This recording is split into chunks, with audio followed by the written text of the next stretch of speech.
வாழ்க வளமுடன். பேராசி ஆனந்தி அன்பழகன், திருவண்ணாமலை.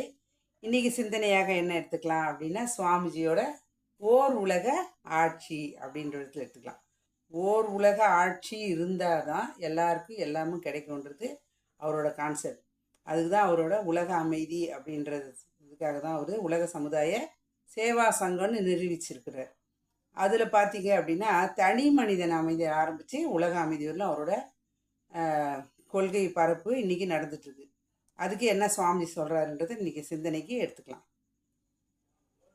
உலகெங்கும் ஊர் வாரியாக, நகர் வாரியாக, நாடுகள் வாரியாக ஓர் உலக ஆட்சி திட்டத்தை பற்றி சிந்திக்கவும் எந்த பிரிவினருக்கும் இழப்பில்லாத வகையில் உலக அமைதி ஏற்பட தக்கவாறு முடிவெடுத்து பின்பற்றலாம்.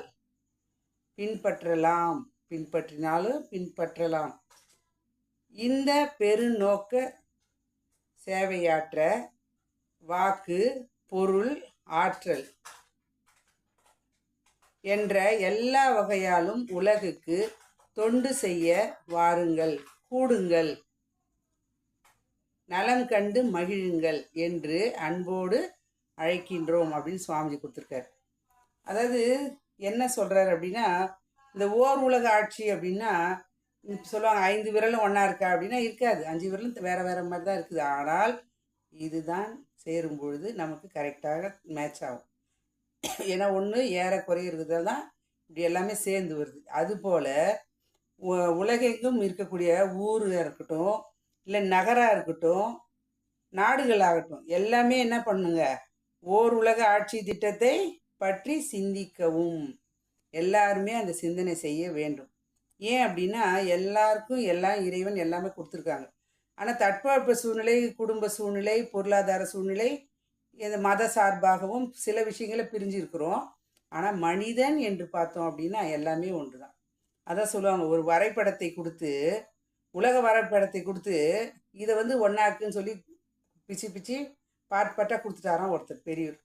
அந்த குழந்தை என்ன பண்ணுது, உலக வரைபடத்தை வச்சுட்டு பார்க்குது, எப்படி சேர்க்கறதுன்னு தெரியல. ஆனால் அதுக்கு பின்னாடி இருக்கிற பக்கத்தை பார்த்து என்னன்னு பார்த்தீங்கன்னா, ஒரு மனிதன் கை கால் எல்லாமே தனித்தனியாக இருக்கிறான். அவனை ஜாயின் பண்ணிட்டு திரும்பி பார்க்கும்பொழுது உலகம் ஒன்றா இருக்குது. அப்போ எதில் சேருதுங்க, எல்லாருமே ஒன்றா இருக்கணுன்ற எண்ணம் வந்துச்சுன்னா ஆட்டோமேட்டிக்காக இதுதான் நடக்கும். அதுதான் சுவாமி சொல்கிறார், இந்த திட்டத்தை நகர் வாரியாக, நாடுகள் வாரியாக ஓர் உலக ஆட்சிப்பட்ட திட்டத்தை சிந்திக்கவும் எந்த பிரிவினருக்கும் என்ன பண்ணுங்க, இழப்பில்லாத வகையில், அதுதான் சொல்கிறார், யாருக்கும் எந்த கஷ்டமும் இருக்கக்கூடாது, ஆனால் எல்லாருக்கும் எல்லாமே கொடுக்கணும். அந்த வகையில் உலக அமைதி ஏற்படத்தக்கவாறு முடிவெடுத்து, யாருக்கும் ஒருத்தருக்கு உயர்வு தாழ்வு இல்லை இருக்குது அப்படின்ற எண்ணமே இல்லாமல் எல்லாருக்கும் எல்லாமே கிடைக்கிற மாதிரி பின்பற்றினால் இந்த பெருநோக்கில் சேவையாற்ற என்ன பண்ணுங்க, இந்த பெருநோக்கில் சேவையாற்ற இருக்கக்கூடிய தன்மை தகுதி எங்கே இருக்குது அப்படின்னா, வாக்கு, பொருள், ஆற்றல். பொருள் கண்டிப்பாக வேணும், பொருள் இல்லைன்னா எதுவுமே செய்ய முடியாது. அதேமாரி வாக்கு, சொல்கிற வாக்கு உண்மையாக இருக்க வேண்டும். அதேமாரி ஆற்றல் சொல்லக்கூடிய எனர்ஜி, இந்த எல்லா வகையிலும் இருந்தால் தான் அவங்க என்ன பண்ணுவாங்க, என்ற எல்லா வகையிலும் உலகுக்கு தொண்டு செய்ய வாருங்கள். யார் யார்கிட்ட என்னென்ன இருக்கோ அதை மட்டும் கொடுங்க. நல்ல உடல் வலிவு இருக்கா, உடலை கொடுங்க சமுதாயத்துக்காக.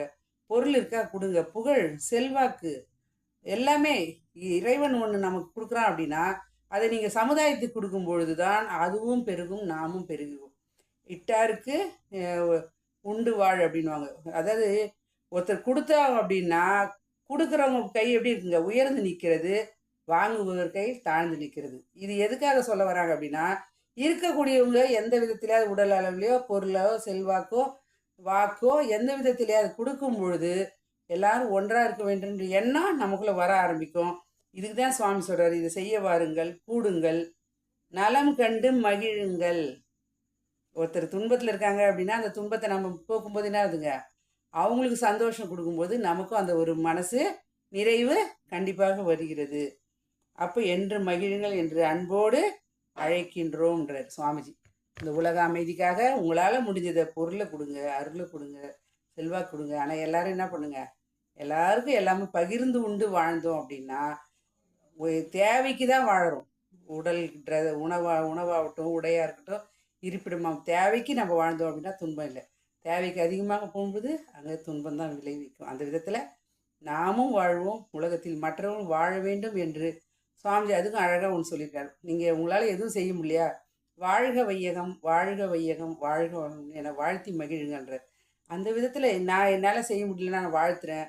இருக்கக்கூடியவங்ககிட்டருந்து அருட்பெறட்டில் எடுத்து உலகத்துக்கு கொடுக்கணும். அந்த விதத்தில் நம்ம ஓர் உலக ஆட்சி சுவாமிஜி அவரோட எண்ணம் கண்டிப்பாக நிறைவேறணும், எல்லாருக்கும் எல்லாமே கிடைக்க வேண்டும் என்று சொல்லி இந்த அற்புதமான வாய்ப்பை அளித்த இறைநிலைக்கும் குருவர்களுக்கும் இதுகாலம் செய்யுமெடுத்த அனைத்து நல்லன்பு உள்ளவங்களுக்கும் நன்றி. மீண்டும் ஒரு சப்ஜெக்டோடு சந்திப்போம், இல்லை கவிதையோடு சந்திப்போம், சிந்திப்போம். வாழ்க வளமுடன்.